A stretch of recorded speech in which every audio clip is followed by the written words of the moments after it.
बहु विवाह करने तथा रखे रखने की प्रथा विशेष रूप से मुस्लिम महिला के लिए जिस तरह दुखदाई है, उसका तथा उसके कारण जो अनेक बुराइयां जन्मती हैं, उसका समुचित रूप से वर्णन करने के लिए शब्द नहीं मिल पाते।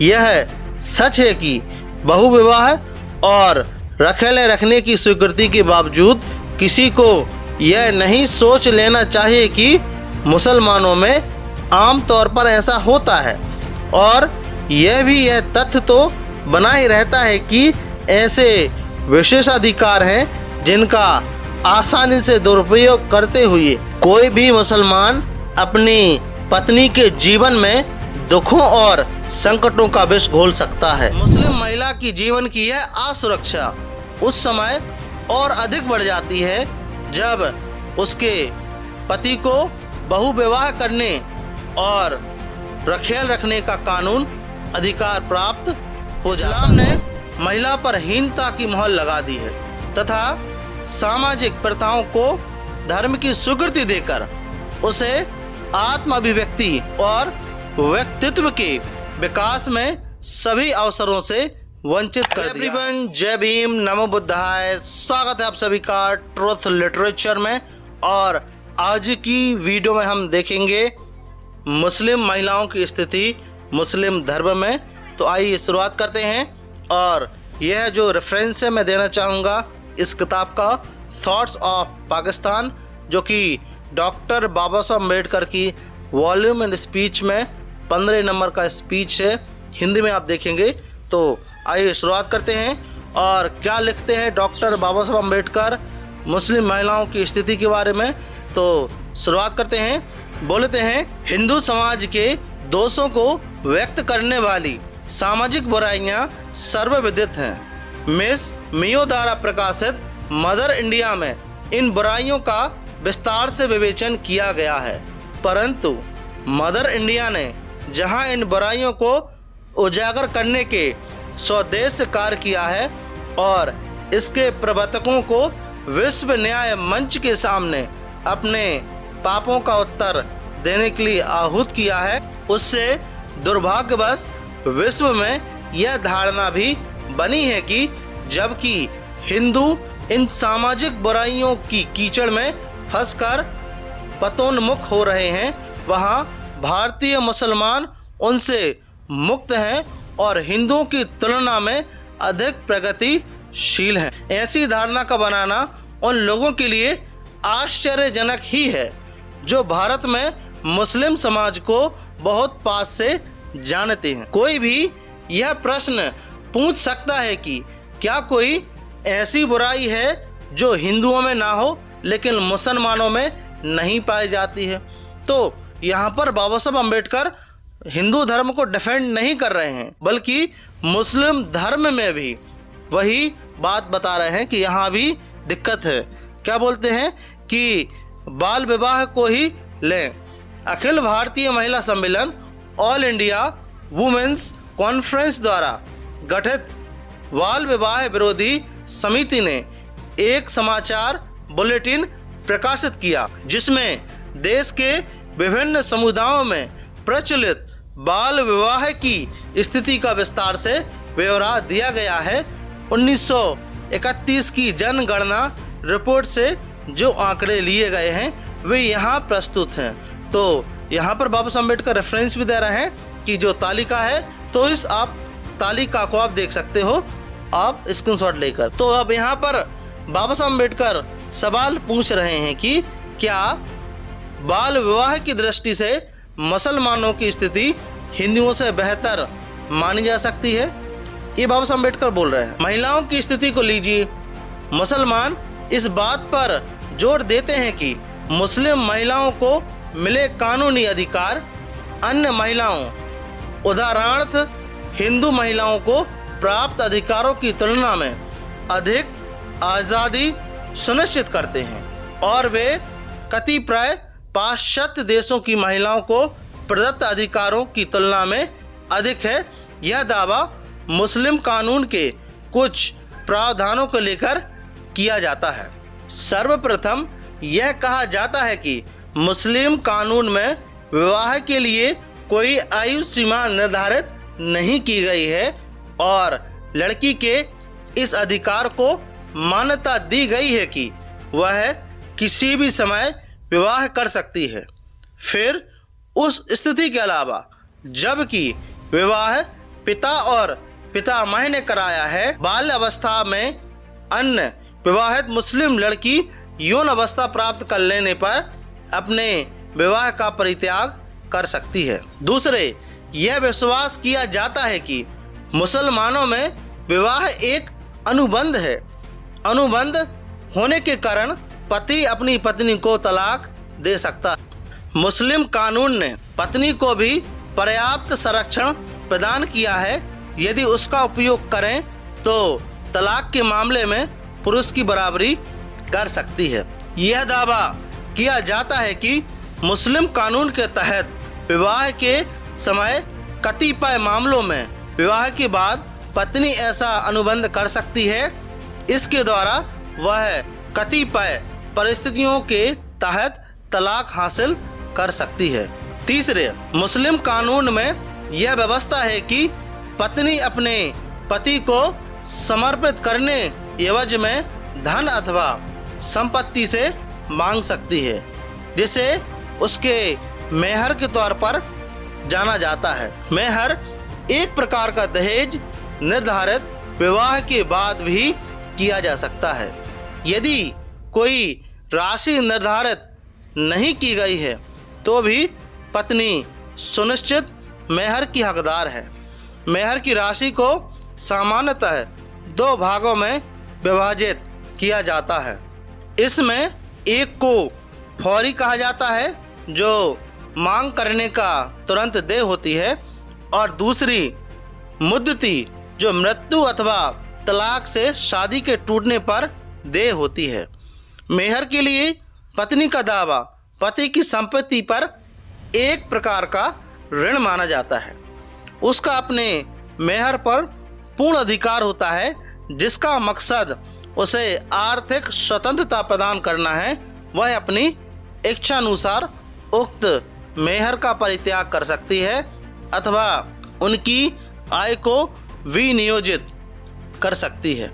आगे बाबा साहब अम्बेडकर लिखते हैं कि कानून के ये तमाम प्रावधान महिला के पक्ष में होने पर भी मुस्लिम महिला विश्व भर में सर्वाधिक असहाय अवस्था में है।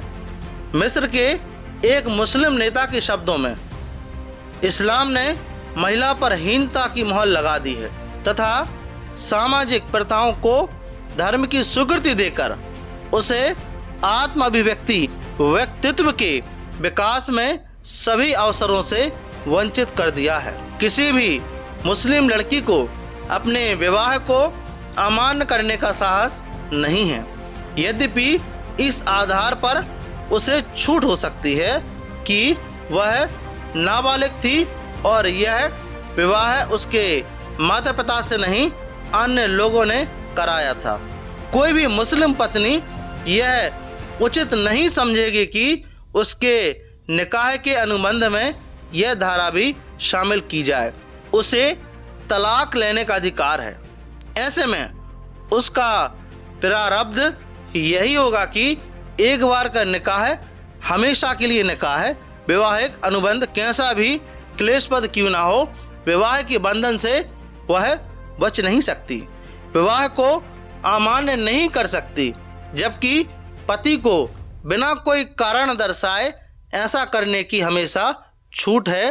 तलाक शब्द का उच्चारण करने के उसके 3 सप्ताह तक आत्मसंयम का निर्वाह करने के बाद पति को अलग किया जा सकता है। पत्नी की मर्जी की राह में एकमात्र रुकावट मेहर की अदाई का दायित्व है। यदि मेहर का परित्याग किया जा चुका है या उसका भुगतान किया जा चुका है तो तलाक का हकदार उसकी मनमौजी का ही मामला है।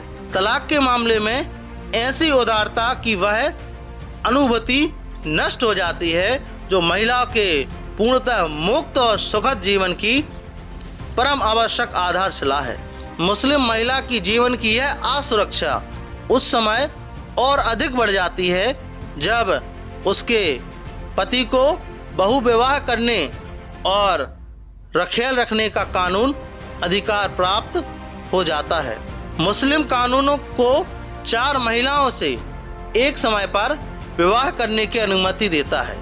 इसे इसलिए कोई असामान्य बात नहीं कहा जाता कि यह व्यवस्था हिंदू कानून की तुलना में अधिक प्रगतिशील है, जिसमें किसी हिंदू पर उस मामले में कोई रोक नहीं है कि वह कितनी ही पत्नियां रख सकता है, परंतु इस तथ्य को विस्मृत कर दिया जाता है कि 4 कानूनी पत्नियों के अलावा मुस्लिम कानून एक मुसलमान को अपनी महिला गुलामों से भी सहवास करने की अनुमति देता है। महिला गुलामों की संख्या के बारे में उस कानून में कुछ भी नहीं बताया गया है, ऐसा बाबा साहब अम्बेडकर बोलते हैं और यह बताने का प्रयास कर रहे हैं जो बोलते हैं कि मुस्लिम धर्म हिंदुओं की तुलना में अधिक प्रगतिशील है। तो बाबा साहब अम्बेडकर इस बात का खंडन करते हैं जितनी बुराइयां हिंदू धर्म में हैं उतनी ही बुराइयां मुस्लिम धर्म में भी हैं। बेअधिकार है कि वह किसी रुकावट अथवा कृतज्ञता के उन गुलामों को अपने साथ रख सकता है। उस पर यह बंधन भी नहीं है कि वह उससे विवाह करे। बहु विवाह करने तथा रखेल रखने की प्रथा विशेष रूप से मुस्लिम महिला के लिए जिस तरह दुखदाई है उसका तथा उसके कारण जो अनेक बुराइयां जन्मती हैं उसका समुचित रूप से वर्णन करने के लिए शब्द नहीं मिल पाते। यह सच है कि बहुविवाह और रखेले रखने की स्वीकृति के बावजूद किसी को यह नहीं सोच लेना चाहिए कि मुसलमानों में आम तौर पर ऐसा होता है, और यह तथ्य तो बना ही रहता है कि ऐसे विशेषाधिकार हैं जिनका आसानी से दुरुपयोग करते हुए कोई भी मुसलमान अपनी पत्नी के जीवन में दुखों और संकटों का विष घोल सकता है। इस्लाम के शत्रु नहीं है का कथन है। तलाक के मामले में इस छूट का कुछ मुसलमान बहुत अधिक लाभ उठाते हैं। स्टोबर्ट ने इस विषय पर टिप्पणी करते हुए अपनी पुस्तक इस्लाम एंड इट्स फाउंडर में कहा है कि कुछ मुसलमानों ने लगातार अपनी बीवियां बदलते रहना अपनी आदत बना ली है। हमने ऐसे नौजवानों के बारे में पढ़ा है जिनकी 20 और 30 पत्नियां हैं। हर तीसरे चौथे महीने वे एक नई बीवी ले आते हैं और इस प्रकार ऐसा होता है कि एक पुरुष से दूसरे पुरुष तक महिलाओं को हस्तांतरित करने का निरंतर एक सिलसिला चलता रहता है। उन महिलाओं को कभी एक को पति मानना पड़ता है तो कभी दूसरे घर का द्वार देखना पड़ता है, अथवा बेसहारा निराश्रित स्थिति को झेलते हुए तलाक दे दिए जाने का परिणाम भुगतती रहती हैं। जीवन यापन के लिए ऐसे में वह कुछ दूसरे अधिक तुच्छ और निम्न साधनों का सहारा लेती हैं, जिस तरह कानून का अक्षरशः पालन करते हुए और संभवतः एक अथवा निश्चित रूप से 4 अधिक पत्नियां न रखते हुए भी घृणित चरित्र वाले लोग तलाक का सहारा लेकर अपने जीवन काल में चाहे जितनी पत्नियां रख सकते हैं। एक दूसरे तरीकों से भी एक मुसलमान 4 से अधिक पत्नियां रख सकता है और फिर भी कानून के तहत रह सकता है। यह तरीका रखेलों के साथ रहने का है, जिसकी कुरान में खुलकर इजाज़त दी है। कुरान की जिस सूरा में 4 पत्नियां रखने की अनुमति है, ये शब्द भी हैं जिन दासियों को तुमने प्राप्त किया है। फिर 70वीं सूरा में यह बताया गया है कि दासियों के साथ रहना कोई पाप नहीं है। ये शब्द वे गुलाम जिन पर उनके दाहिने हाथ का अधिकार उनके दोष का कारण नहीं होंगे। अतीत के समान ही आजकल भी बड़ी संख्या में मुस्लिम परिवारों को गुलाम दासियां पाई जाती हैं, जैसा कि मुइर ने अपनी पुस्तक लाइफ ऑफ मोहम्मद में कहा है। जब तक दासियों के साथ रहने की यह असीम अनुमति उन्हें प्राप्त रहेगी, तब तक यह आशा नहीं की जा सकती कि मुस्लिम देशों में गुलाम रखने की प्रथा पर रोक का हार्दिक प्रयास होगा। इस तरह गुलामी के मामले में कुरान मानवता की शत्रु है और महिलाएं सामान्यतः अधिक पीड़ित हैं।